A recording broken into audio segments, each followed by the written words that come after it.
Alô, irmãos e irmãs em Cristo Jesus. Paz, graça e misericórdia seja com todos nós, né? Nesse dia é o 10 de setembro de 2022. Graças a Deus, né? Estamos aqui, né? Fortes e firmes,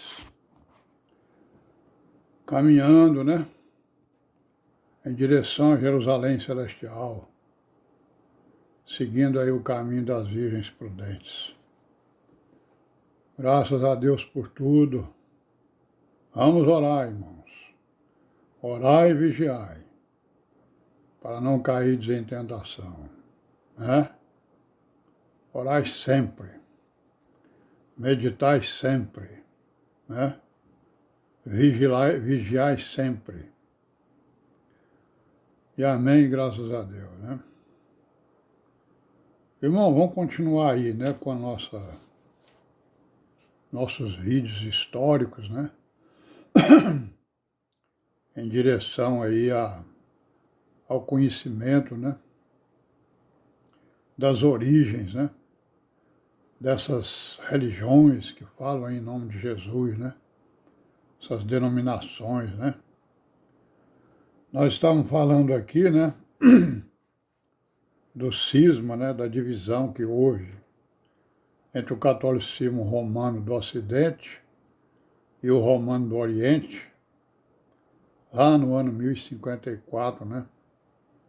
Chamado de o cisma do Oriente. Então houve uma separação entre eles, né? Por causa exatamente das diferenças, né? Diferenças doutrinárias, né? Conforme nós vimos aí. E essa divisão, claro que ela trouxe consequências, né? Até negativas, é claro, mais negativas, né? Para um futuro ecumenismo deles próprios, né? Eles, né? Têm uma política hoje do ecumenismo, quer dizer, de se juntarem de novo, né? Certo? Então isso aí, esse cisma prejudicou e prejudica até hoje a tentativa deles de se unirem novamente. Mostrando, né, que eles são divisionários, né, divisionistas. Mostrando que eles não estão a fim de voltar para o evangelho verdadeiro, né? Porque eles perverteram o evangelho, seguiram a perversão, não propriamente eles, é claro que nós não estamos aqui condenando as pessoas, né? Nós estamos apenas relatando para conhecermos, né? Com uma certa, não precisa de muita profundidade, né? Com uma certa verdade, conhecendo, né? O que pensam eles acerca do Evangelho, da salvação, de Cristo, né? E é isso que nós estamos vendo aí. E não só o que pensam, como mais o que falam e o que fazem, em nome do Senhor Jesus. Então, essa divisão está dificultando até a política deles, né? Que é um movimento ecumenista de união entre eles, né? E esse movimento não tem sido aceito por ambas as partes, né? Tanto o Ocidente como o Oriente. Entretanto, o protestantismo, né, também tem se dedicado a esse movimento ecumênico, né? E tem conseguido dialogar com a Igreja do Oriente, né? A Igreja do Oriente, nós sabemos, né, que ela envidou esforços, né, na evangelização, né, da Europa Oriental, digamos assim, né? E ela conseguiu, né?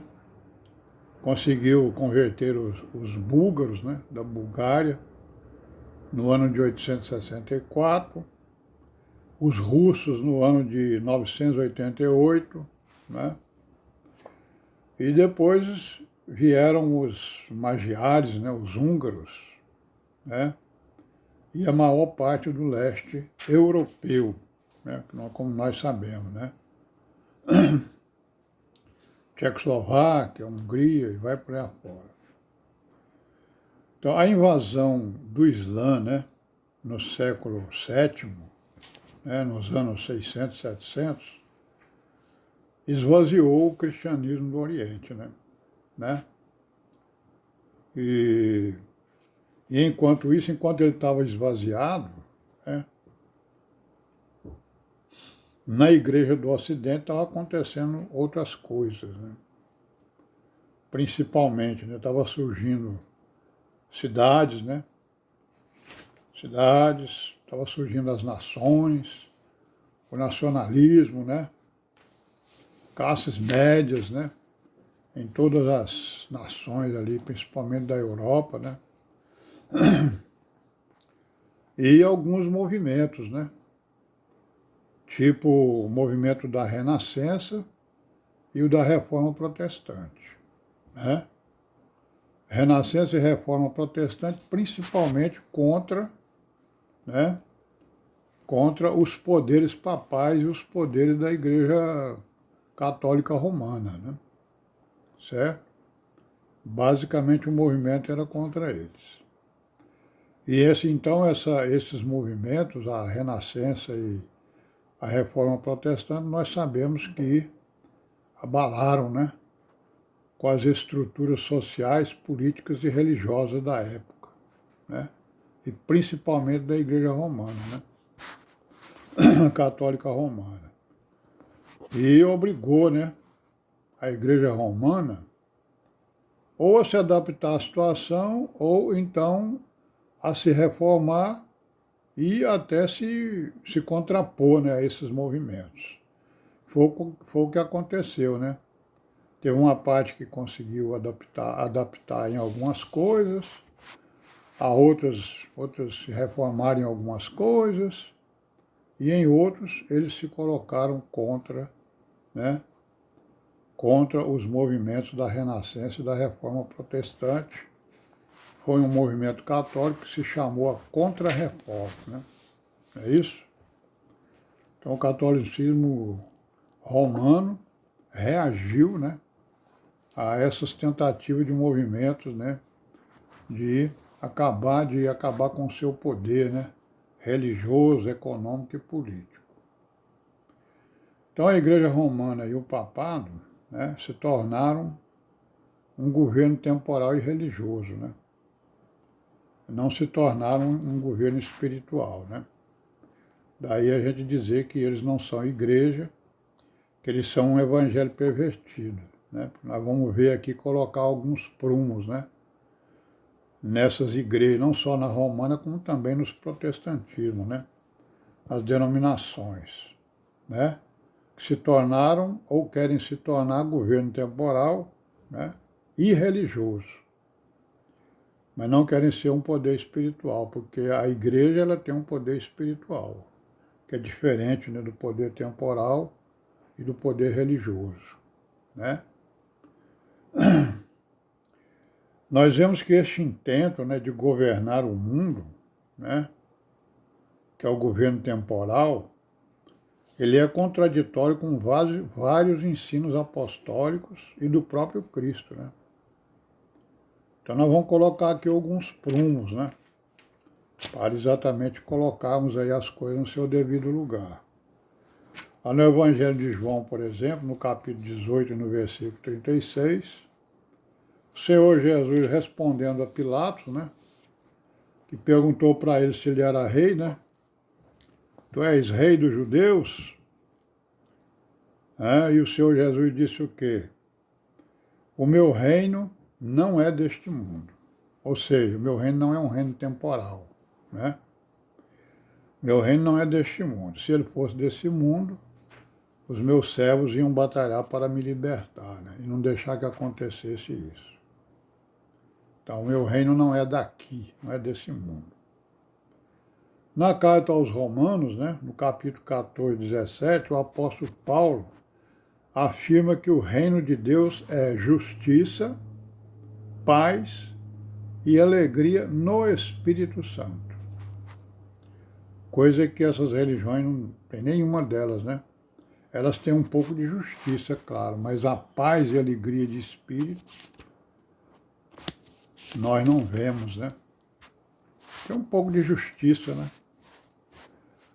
Também, voltando aí em Mateus, Mateus no capítulo 11, nos versículos 25 até o 30. Jesus ensina o quê? Ensina a mansidão, a humildade, né? Ensina que o seu jugo é um jugo suave, né? O seu fardo é um fardo leve, né?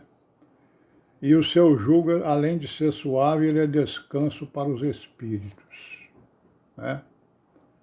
Então, Jesus está aí exatamente ensinando, e esse prumo aqui mostra que essas religiões realmente não são a igreja, não têm a mente de Cristo, né? Outro ensino de Jesus em Mateus 16, Mateus 16, no versículo 18 e 19. Edificarei a minha igreja.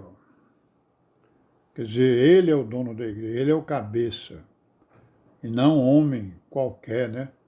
Ou um papa, ou um patriarca, ou coisa que o valha, né? E depois ele diz assim, falando lá para os discípulos e para Pedro, eu te darei as chaves do reino dos céus. O que é a chave do reino dos céus? Chave do reino dos céus é o evangelho, né? É a palavra. Que a igreja é a coluna e a firmeza da verdade, que é o evangelho, que é a palavra. Porque a palavra é que é o poder de Deus para salvar todo aquele que crê. Não é verdade? E amém, né? Então, e finalmente, né? Em Mateus, no capítulo 20, versículo 25 ao 27, ele vai fazer aquele ensinamento acerca, né, de governos, né, que a gente conhece tantas vezes foram citados e sabemos.